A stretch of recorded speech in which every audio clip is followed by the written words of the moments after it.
Now we've got four things the desert home buyers regret not asking.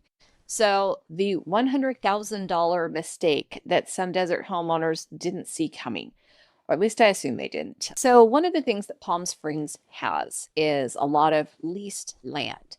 It's kind of unusual in the fact that we're not talking about, for instance, like a manufactured home park where there's a corporation or maybe just a single homeowner or property owner rather just owns that piece of property and then you rent your space from them or something. This is actually quite different. So this is typically Native American land. In some cases, there are some corporations and what have you. But this is typically that. And then people are renting. And a lot of Palm Springs and Rancho Mirage and Cathedral City have lease land. So if you see a lot of listings and they say fee land, fee land, that means that you own the land. And the reason that you see that happening, because a lot of people may not understand, like, well, yeah, of course you own the land. Like, why are you even telling me this?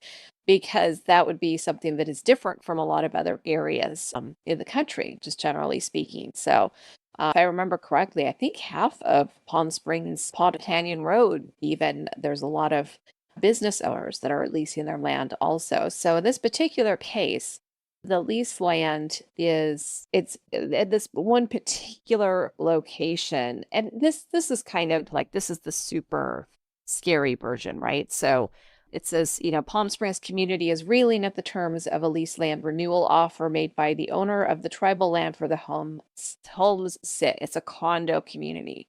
And basically, the person who owns that piece of property, who's able to collect the rent, said they have to come up with $100,000 signing fee and a $15,000 turns fees. And most of the homeowners there are retired. They are living on fixed incomes and they cannot afford this.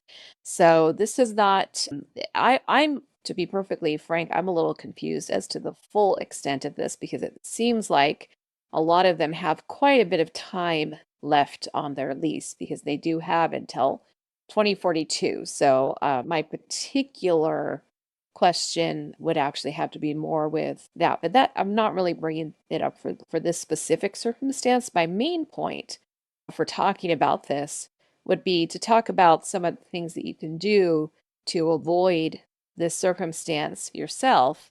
If you're going to buy for cash, then you've got this kind of thing could sneak up on you. If you get a loan, the loan actually, say you're getting a 30-year loan, the lease actually has to extend, I believe it's 5 years past the loan, something to that effect. So that would already be considered. So, but in this case, but you still could be live there for 4 years and then something changes. So anyway, just something to consider. So when you are looking around in Palm Springs, lease land, it would be definitely number two. HOAs. So places all over the country have HOAs. I mean, that's not that unusual. But, one of the maybe more unusual things about the Coachella Valley and Palm Springs area, metro area, if you will, is that we have a prevalence of gated communities. I would say I have sometimes people ask me about, hey, I'd like to find a property that's not at an HOA. And, I, of course, I wouldn't be so flippant, but my thought is like, well, good luck because there's not that many. Because even if there's no gate, there's probably still an HOA for something, for common landscaping, for a monument out front that has, the picture of your community's name or whatever. But I thought this one was a little bit interesting too, and something too that I would bring up when it comes to HOAs. You've got to be, and no matter where you live in the country, but just something to keep in mind. You really have to be careful about what you're agreeing to because when you sign those papers and you maybe have this like well they can't tell me what to do. Well, they can, unfortunately. And in some cases, like for my community, I don't find them to be that restrictive. Me personally, I think most people are pretty lax. They're mostly just like, well, don't paint your house purple. So unless we approve it or anyway. So I thought this was interesting. In fact, I was wondering if this was in my community, but it's not. It's in Terralago. I'm sorry, this is jumping around on you. But anyway, so look, this the homeowners fighting back because apparently they're getting fined for this mural in their backyard, which seems a little excessive. But and he does. They allow short-term rentals, and so um, now they're saying that he has to submit the application or they have to paint over it. And he says that yeah, people do love this mural when they want to stay at his house. So I just thought this was really interesting. Earlier this month, members of his HOA found the photo on an Airbnb listing. If they can't even see it, why aren't they asking him? I mean, that's just my own personal. I mean, maybe, and you might disagree with me. And if you do, I'd actually love to hear about it. I mean, you can definitely put your comments below. I'd love to.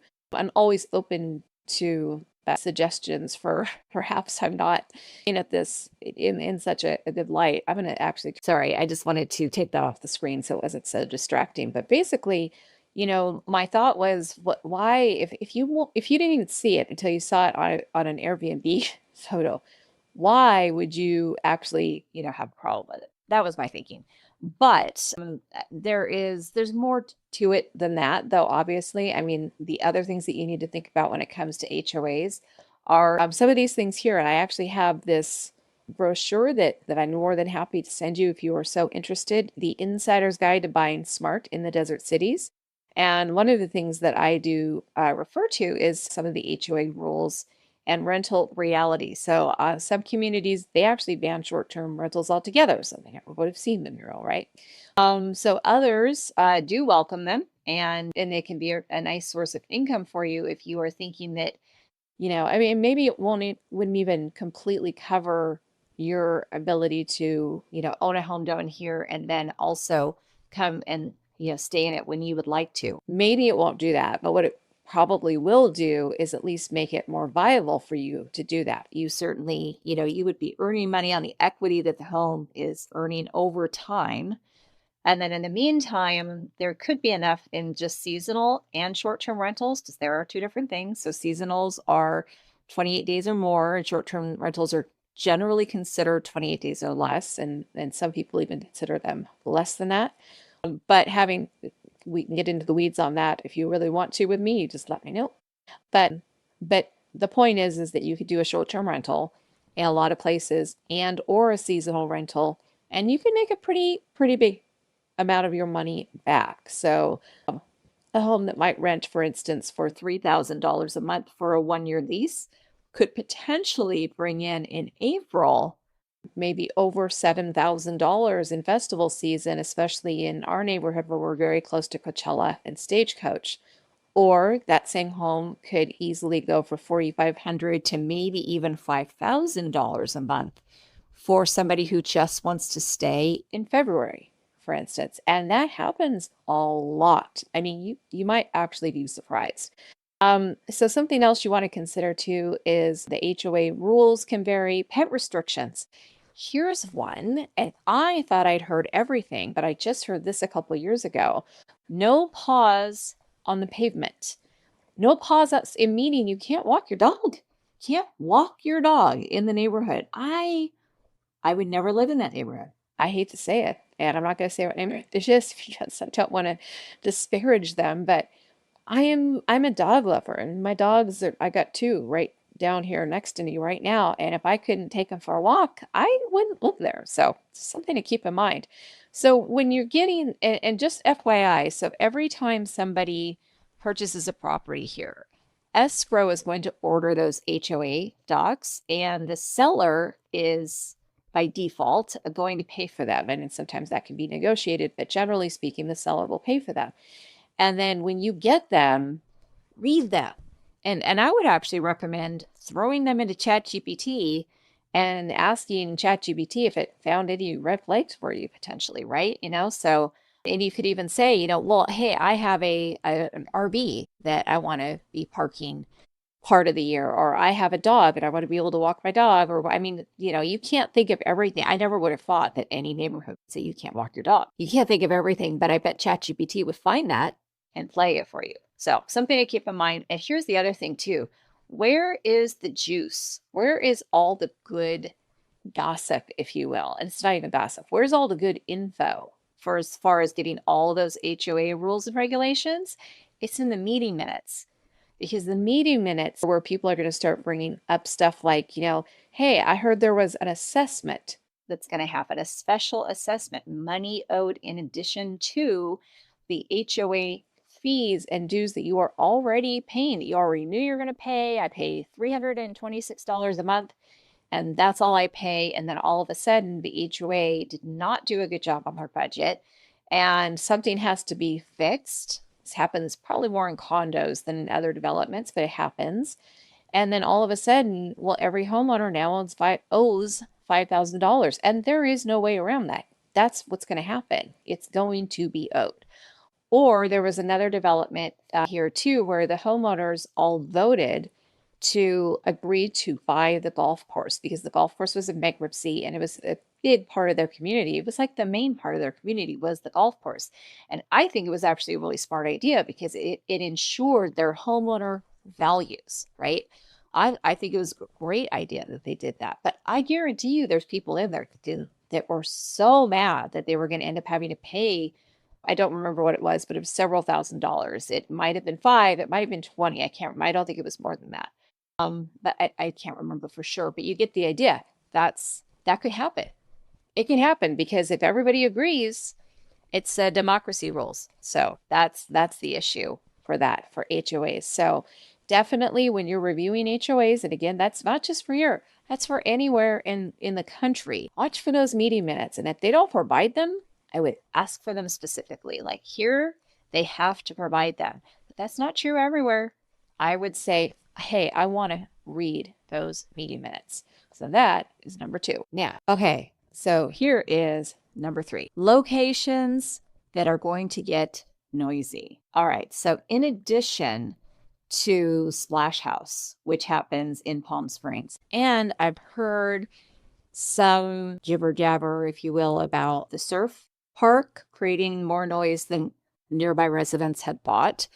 So that could be something. But one of the things that is fairly obvious would be the festivals. And the 2 of the biggest festivals that happen are Coachella and Stagecoach. And I happen to live very close to those as well. So when you're looking at this, you can see, well, you can actually see where I live. I live in Indian Palms, and I probably shouldn't tell everybody in the world that, but too late. So I don't know. I do, I do market analysis of here and I put it online. So I guess it doesn't really matter. But here's the point. Here's the actual point. This right here is the Empire Polo Club. This is where Coachella happens. So when you're, and we allow short-term rentals in our neighborhood. So when you allow short-term rentals in a neighborhood, you're going to get people who can just literally walk right across the street and go to Coachella or Stagecoach. There are great places for people to camp. There's places for people to park their RVs. But I can tell you that this street here and a lot of other streets streaming in. So here is 111. This right here is the 10. People kind of streaming in down on Jefferson's, coming down on Monroe, coming down on Washington here, and then coming across. I will tell you, the only thing that really annoys me about the festivals, because I'm not the closest to that side of the community where I gotta hear some, but in April, your air conditioner is running, most likely at night. And that's really when the music is the loudest. And to be perfectly frank, it hasn't kept me up. And living here for quite a few years now and being here during Coachella, I have had one time that the short-term rental that was near me actually woke me up. And they got a fine. They got a big fine. They got $1,000 fine because they would not turn down their music and the police were called. And let me tell you, the city of Indio, if you're going to stay here in a short-term rental, they don't mess around. You know why? Because they don't want the homeowners coming on the ballot and going, we're done. We're done with short-term rentals. We are tired of this. We are tired of our neighborhood, our home being treated like it's living next to a rave. And so we're going to vote it off the ballot. No, the city of Indio makes a lot of money on those short-term rental fees. 13%, 13% of the price of the rental is going in those taxes. So they're making a lot of money on this. They don't want that to end. I can't blame them. But because of that, they're also very good at policing it. So they fined, we know our neighbors, they fined them. They fined that kid $1,000 and he paid it for that infraction. So, because they want people to be okay with this. So I've had a couple of issues. All of them are very recently too, by the way. And then I haven't had any since, and didn't have any for a long time. It's usually just a bad apple. Most of them are usually pretty well mannered. So, anyway, something to keep in mind because that's going to be when you are talking about how you're going to, and I don't know if you can see not sure if you can see my mouse while I'm on here doing this, but when you are going to be living here, especially, and I have to be perfectly honest, other than those couple of times of music or the fact that I can't get to my grocery store very easily because they cut off that part of the street. And I don't know if you can see where it says Empire Polo Club right here, but that little section of our street, which is our straight shot to our favorite grocery store, which is right over there, where it says Citrus Club. So it's actually right in that area, and Jefferson and Avenue 50. And when we get cut off, so I have to go around. I mean, it's an inconvenience. Having said that, those are the few inconveniences that I have noticed when those festivals are happening. But that's where we live. We live in the city of festivals. That is what Indio is called. So we have to be, I guess, a little bit open to the fact that that is what's going to happen. So that is number 3. Moving on to number 4. But number 4, here's the last one, and it has to do with what you're going to be spending to cool yourself down and just power in general. But let's face it, most of the power here, it's going to cool you down. So think about when you have some of those beautiful glass west-facing walls, you may want to consider that's going to cost you some money. Now, if you can afford one of those beautiful homes with the accordion doors that open up and let the air in, well, that's great. But when they're closed up, you probably want to spring for some solar shades. So here's the thing. The fact that utility bills can be anywhere from $100 to $700 a month or more.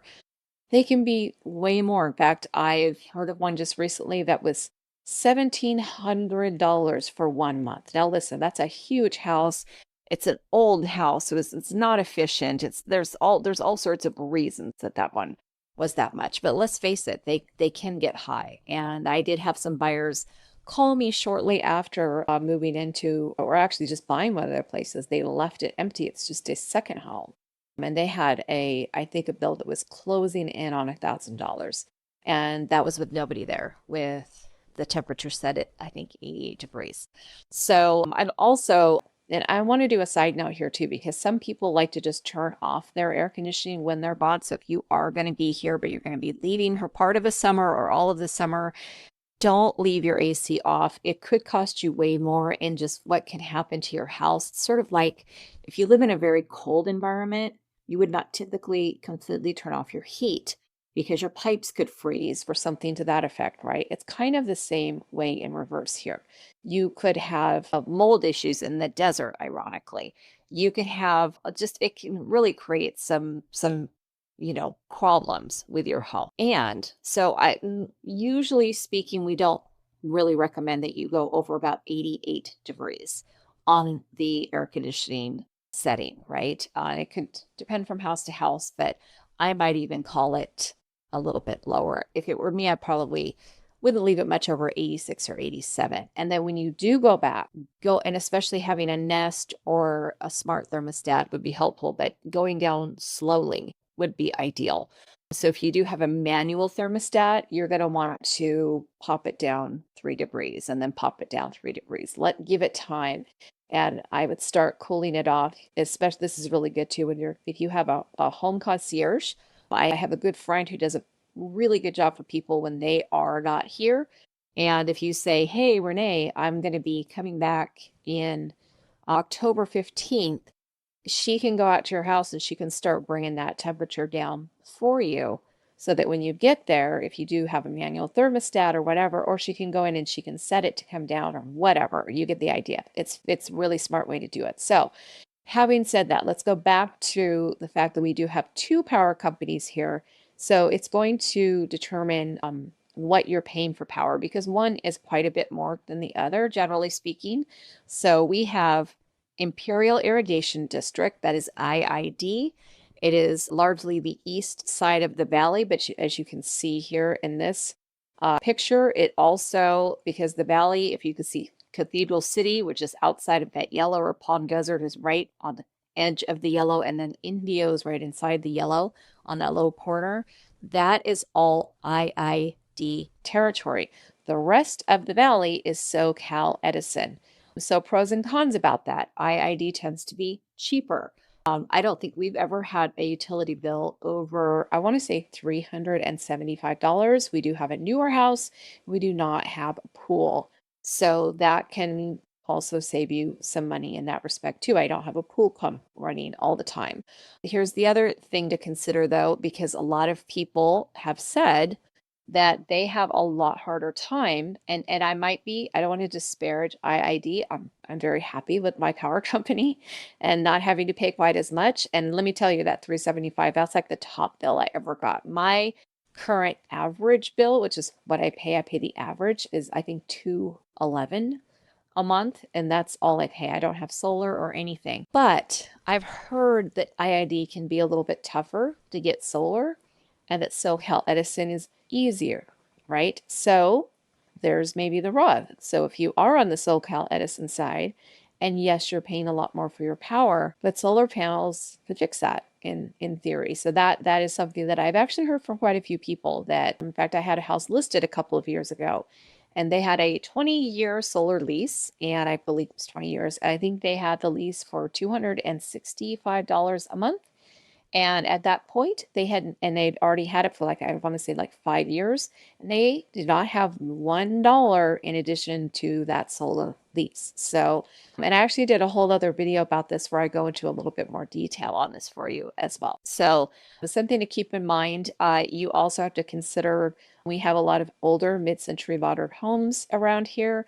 That is certainly going to make a difference on how much you're paying for your power versus a home like mine that was built in 2020 and is going to be a much more efficient home. So when you're looking at these properties, factor that in. And how old is the HVAC unit? To be perfectly frank, I just sold another house recently where the HVAC unit was old, but it was cranking. And even the people who came out to service it had told my seller, they said, until this one breaks, don't get rid of it because they just don't build these ones like this anymore. This one just runs like a champ. And even the guy who was servicing it said, because I doubt if it's going to break anytime soon. And it was already 20 years old. So, I mean, actually, that could be a good thing. So, yeah. So, power bills in July can just not be so cute. But what are you going to do? So, anyway, when we're talking about you guys coming down here and living your best desert life and wanting to sort of get all of that stuff figured out before you get here, I am more than happy to help you with that. In fact, I can send you the little brochure that I was showing you, the Savvy Buyer's Guide for the desert, and I'd be more than happy to email that to you anytime you want. And also feel free to put any comments or questions down below, and I will answer all of them eventually. I'm usually pretty good about getting them. Every now and then one squeaks by me and I feel terrible. It's like 2 weeks ago and I was like, how did I miss that? I don't get that many. Not yet. I mean, I'd love to get more. Please send me some more. Thank you so much for watching. I hope you have a great day, and I hope you get down to our desert soon if you're not here already. Take care.